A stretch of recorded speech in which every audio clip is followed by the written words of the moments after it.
Дали Македонија ќе попушти пред бугарските уцени и условувања и ќе постигне договор со Бугарија кој ќе наштети на македонските национални интереси.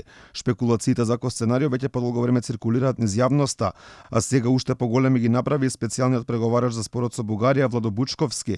Тој вели ако не се постигне договор сега со источниот сосед додека Заев е на премиерската позиција, тогаш ќе сме влегле во нови проблеми.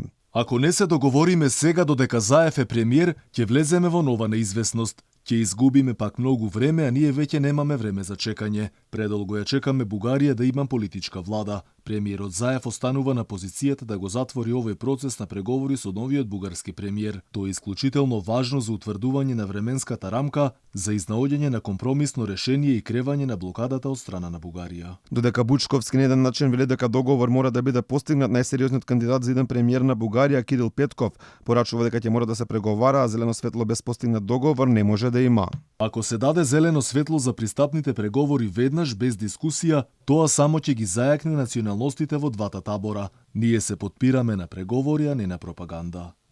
Опозицијата порача дека нема да прифатат никаков договор со Бугарија кој ќе наштети на македонските национални интереси. Токму спорот на Македонија со источниот сосед една од темите за кои се разговара на Комисијата за правни прашања и човекови права на Советот на Европа во Париз.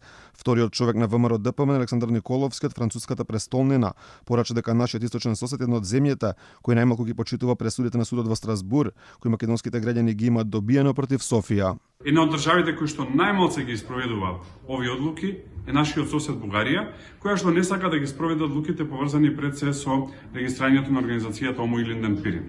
Јасно посочив дека Бугарија мора да ги почитува одлуките на Европскиот суд за човекови права, како и одлуките на Парламентарното собрание на Советот на Европа и на Комитетот на министри на Советот на Европа со цел човековите права да бидат соодветно испочитувани. Инаку јасни се барањата на бугарската страна кои едногласно беа изгласани во нивниот парламент. Она што Бугарија го бара за македонската страна неприфатливо е да признаеме дека македонскиот јазик не постоел пред 1945 година.